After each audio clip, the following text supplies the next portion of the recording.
watching me and I'm watching you. Chasing my ball, they got shoes with names when I'm setting some ugly. You ain't ready to die for poison, so then I dust you off cover. Do you earth with beneath your feet, I'm fighting in your cipher. Leaving like some new order from the nicest to the strikers. When you wait for basic death with 1,000 times. Career engine represent no ethics to shatter your mind. Fully trenches.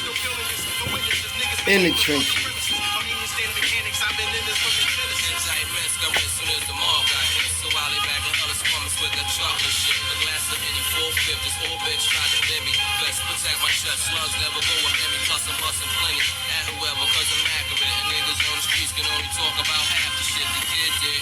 20 years inside the serve by champion. The guns and money first day at the first. Champion head. I was younger, 40 grade, ghetto players hunger. Put up for asking fuck ass, chip. make them wonder. I'm on some Tom Cruise, North Kid shit again. Go back. Be a satellite inside the Libyans. My real team flip bricks, we got the king bitches. Legit business, farm cars, street bitches. Please smoke supply spammers that need dope.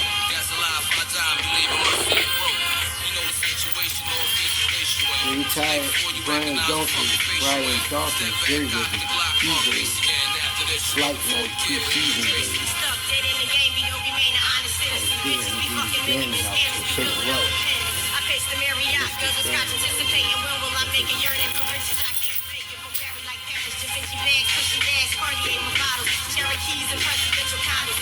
Real jealous niggas be feeling still. Gotta make a meal for penthouses on top of the hill. What the fuck I wonder if rebellion will lead to struggle. Plus the fans be bugging. Selling codes before the snow we thugging. Bankroll measurements approved. We got shit to re-up and stashing up a couple bucks. My luck today your destiny. Invaded you like destiny. 190 follow the beat and MPDs. Swabby pushing speed with puppy pellies laying Scarface. Wallaby shoes and Cuban links and diamond jewels. Smoking down the two. Gotta connect us from Peru to pharmacies banging. Don't come from us, don't be no slanging. What the fuck's up? Establishment strictly to fucking Philly finest for ya. Videos be sporting her back the hoodies into millennials with 7-star rims. Infrared beams, desert eagles be real to keep the shampoo on my people. The peons, they say you're not a safety field with the chopper. Bolivia rocking the Scotta. Before now, ice rocks up on the stocks. Mommy roots Uganda. Need a Vegas, that be the hideaway. Handling shit. In 97, you would die, wait, bitch.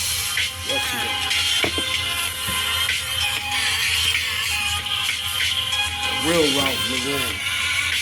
You don't need a horse. Long sleeve. What do they call it?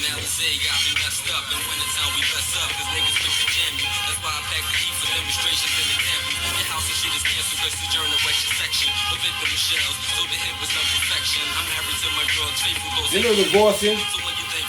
Yo.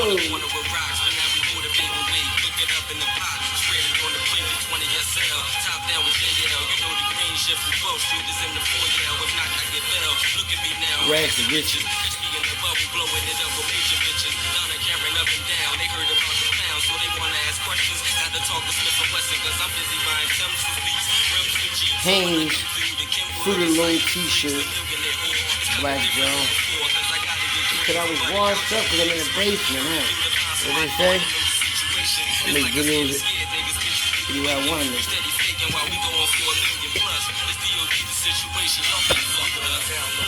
Professionals, never professionals. Cheddar and silver bulls. Photographs of those models is rockin' low, slim cream. Niggas black is blue. Niggas get rock control. Next thing, SC300 gold. Lately it seems to be the plans to live illegally. Grams, you know what hell in trees lays. Italian burning keys ring. A50 beam and shovel wing. Glocks from Austria. Chest burning from vodka, cocaine. Shipping from Bogota. Fly niggas take pings with diamond cluster rings. Live equal to King Spurgeon of good things. If things bring vision to have more. Get this plane, whip at your rap for. Jesus Garcia Vegas. Real nigga, fucking your man on. Survivors 3 wars. It's all about rocks the size of Rushmore. Part of that store. Poncho. Baby, you Lord, do or die, bitch. Animosity make you dry snitch. You're just pushing the ground with chrome factory. Hip hop, this caviar.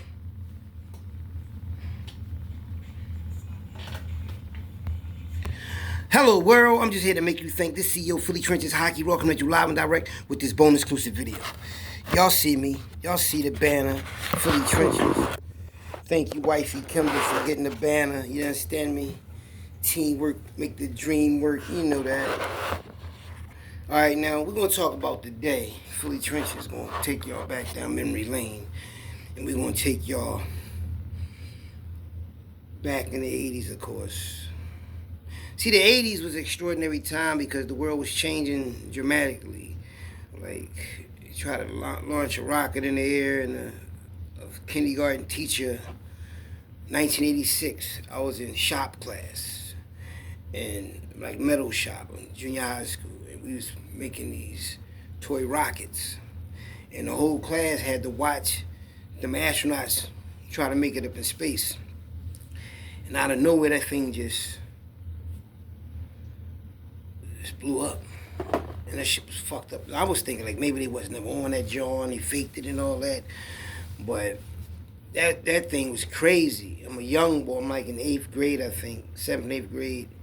And that thing happened, and baby Faye, she got a heart, I think a moose heart or a baboon heart. And I think she stayed alive for 30 days or something like that, or 2 months, and that was a big thing. And then the crack cocaine era, changed everything, man. Because, growing up, and I always mention this about back in the day, in all the neighborhoods around Philadelphia, everybody was doing all right. I mean, a lot of people was poor. You had middle class blacks, and a lot of blacks went to Catholic school, and they had black Catholic school. They had a lot of sports, and then, hip hop came, the fashion changed, and what you had on represented if you was thorough or not. Like when Run DMC came out with my Adidas, everybody's wearing Adidas, T.I. sweatsuit, Troop sweatsuits at the fashion. It just was our era. And it signified if you had that shit on, you was thorough. And if you didn't have it on, you took it and you wore it. So a lot of people stole shit.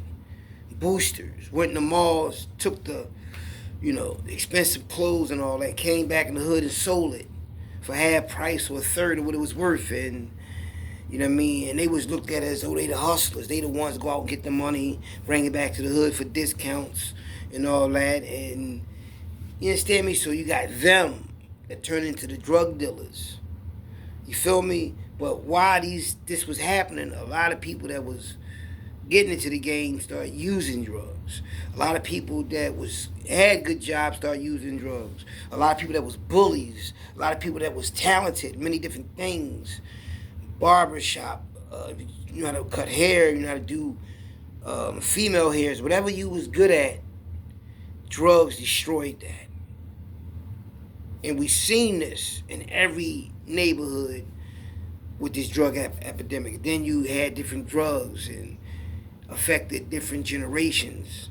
But back then, it was crack cocaine.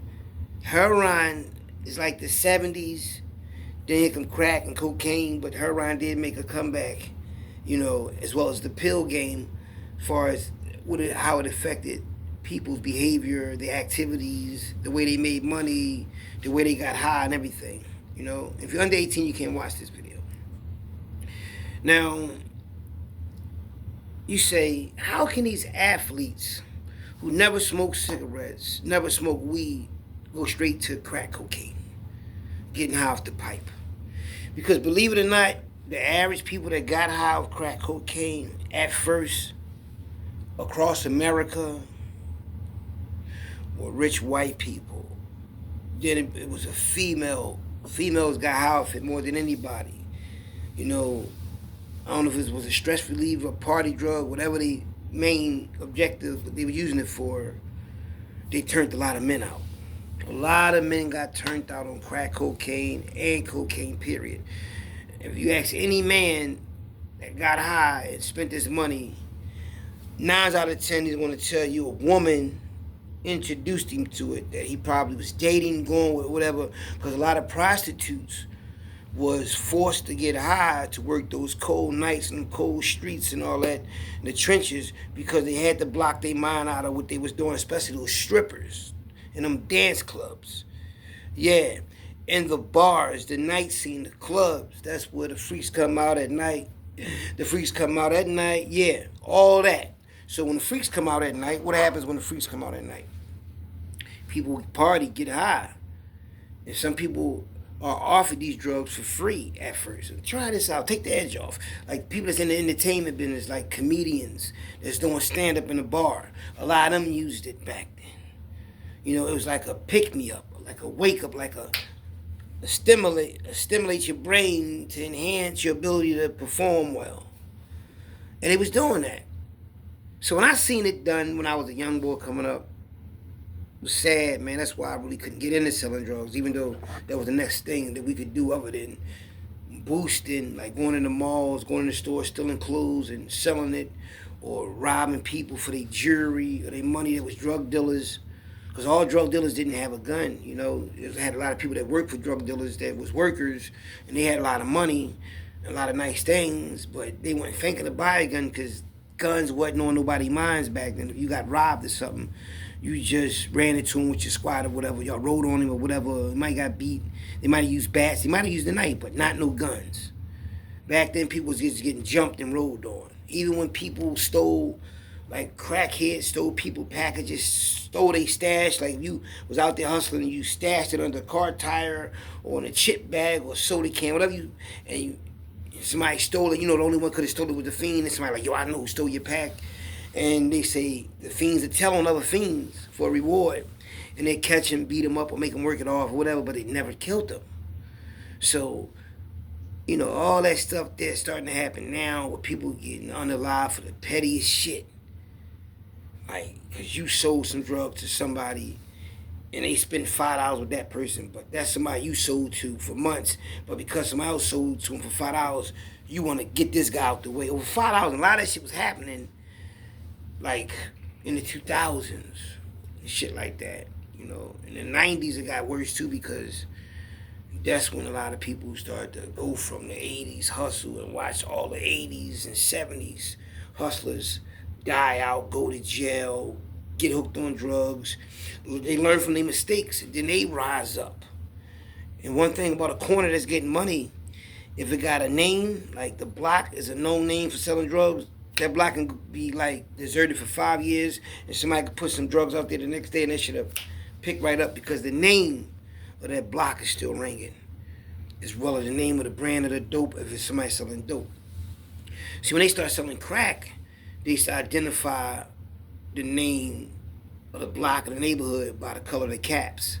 Like blue tape, like for the powder cocaine, that was Eighth and Butler, as well as green tape. 700s had blue tape, black tape, red tape, green tape, white tape, gold tape, yeah, yellow tape. See, and it wasn't geographical, but it was really all the same shit. It just was, I don't know what the tape thing was about, but I know they got it from New York.